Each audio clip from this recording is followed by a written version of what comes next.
Hello, gorgeous souls. Kel Gunter here with your 13 signs Sidereal Astrology update for the week commencing the 30th of August 2021. If we haven't met, hi, I'm Kel. I'm a Sidereal astrologer and I'm also the creator of Soul Service Astrology.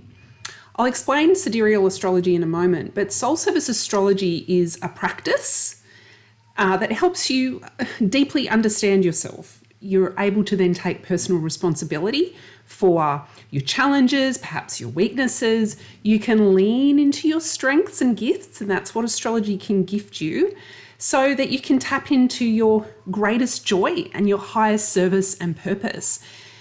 Accurate astrology, which is sidereal astrology, is really, really useful to help you to activate your imagination and creativity, and then allow that to flow into your service.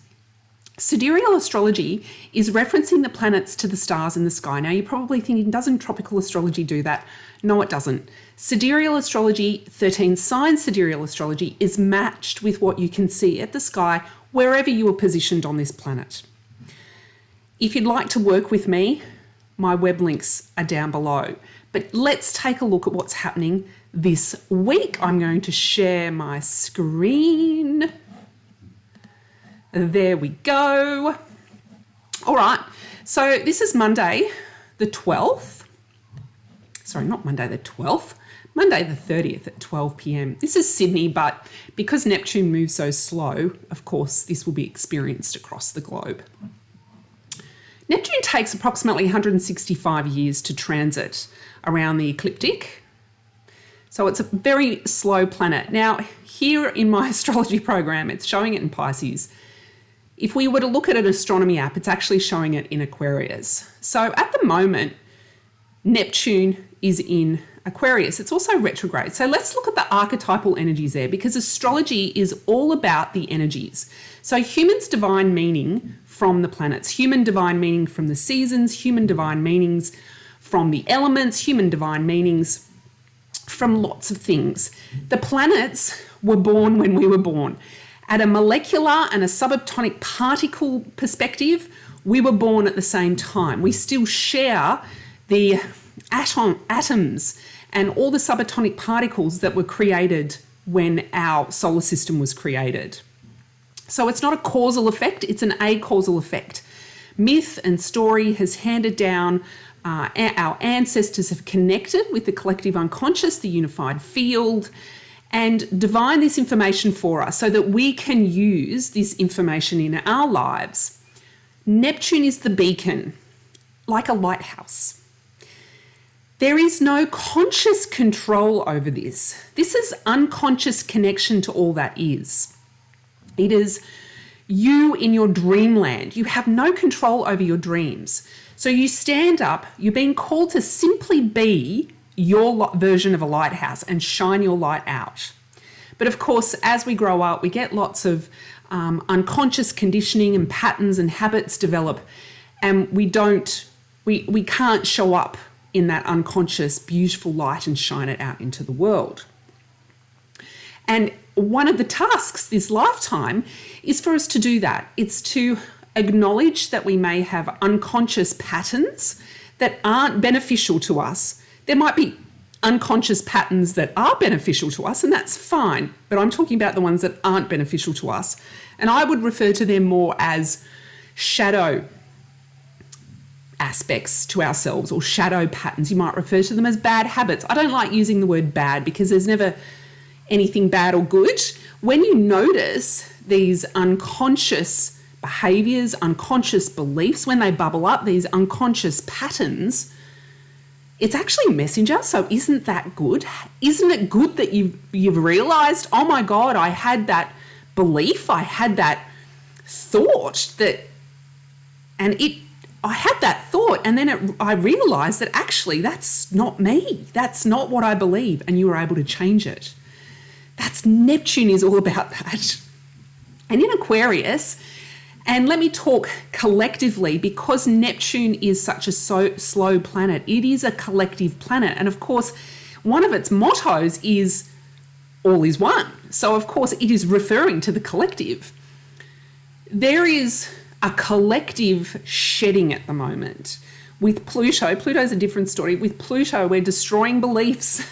Pluto's going, we're changing things up. There's like massive change happening through all of society and culture at the moment. And it's to get us closer to shining our lights as beacons. And it's to basically awaken us to our beauty, and awaken us to change, awaken us to that we can do culture and society differently. Just look at all the other different cultures and societies and communities, ancient ones that have risen and empires have fallen. Maybe our culture and society doesn't need to fall and collapse and be completely obliterated like some other ancient cultures and societies have, but can't certain aspects of them, can't we drive change? And I'm thinking of a movie, the movie Ants, where there's more ants than there are of the grasshoppers, and the ants rise up to take on the grasshoppers. And I certainly feel there's definitely that moment where there's gaining momentum, where the people realise that we hold all the power and we can drive the change. Now, I'm not saying that big corporations shouldn't be held to account for what they're doing, in particular to the planet. I'm always going to come back and talk to the planet, because if we don't got the planet, this is very Aquarius of me, if we don't got the planet, we don't got us. So really the planet, saving ourselves and making changes, to driving towards that, so that we can minimise the ecological crisis that we find ourselves in and the climate crisis we find ourselves in, that's going to benefit the collective. Make all the personal changes you want. But of course, we need to advocate for big business and governments to be stepping up as well. And of course, you can play a role there too.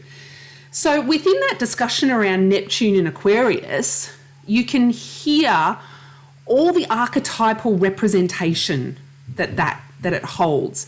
And there's elements of that within us. There's elements of that calling us to change and shine our lights.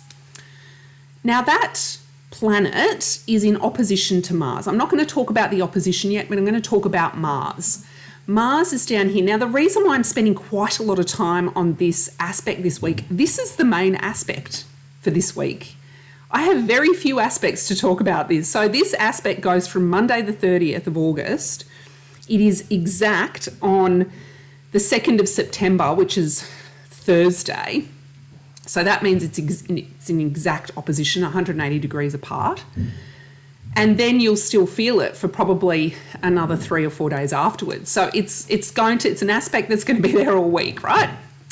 That's why I'm spending so much time on it. And then I've got a few more aspects I'll talk about. But let's talk about Mars.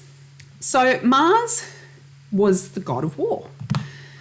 And of course, it has retained that myth and that knowledge. And I refer to it as the archetype of the warrior.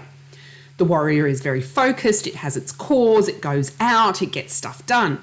In us, because it's a personal planet, because it's just on the other side of Earth before the asteroid belt, in us, it represents how we act, focus and do. So it's how you get stuff done.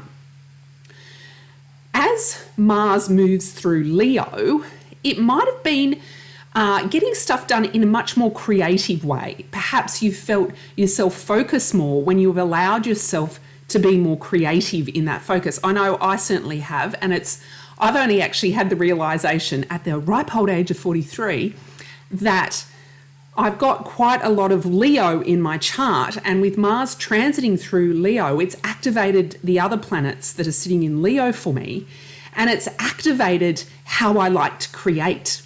And that imbuing a ritual around creation daily into my day, trying to get, before I get things done and focus, it actually helps me focus. So it's kind of like a creativity ritual.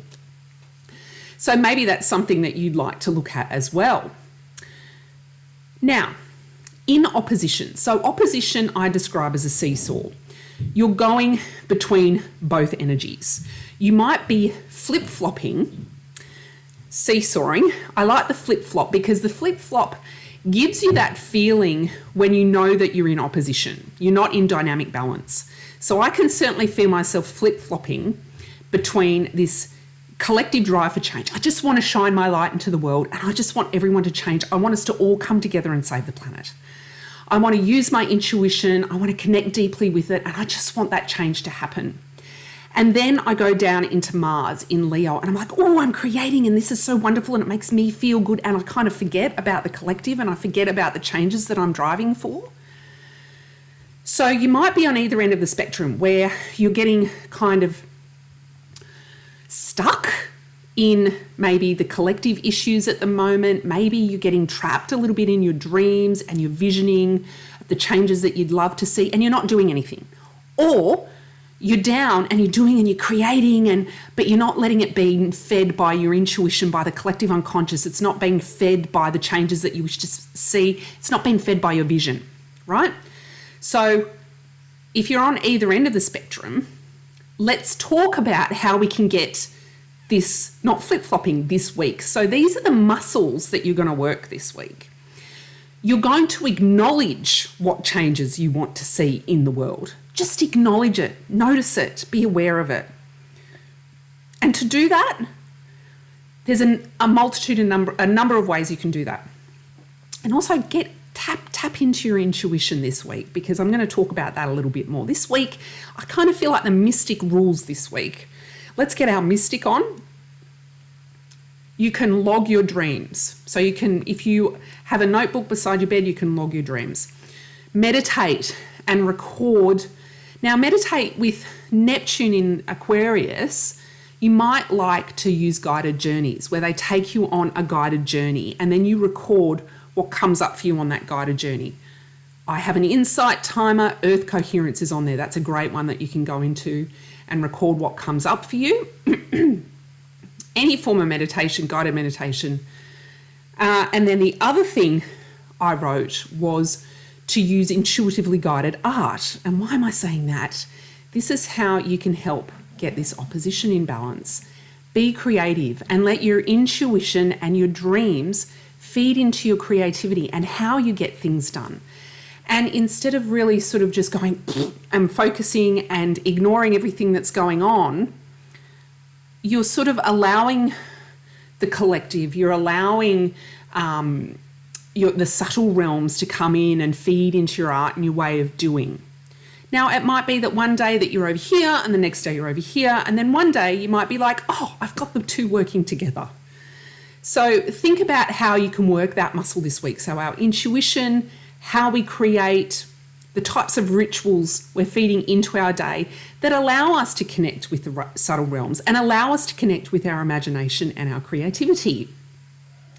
So that's really Monday. Let's look at this. That's Monday. Tuesday, it's still there. Wednesday, it's still there.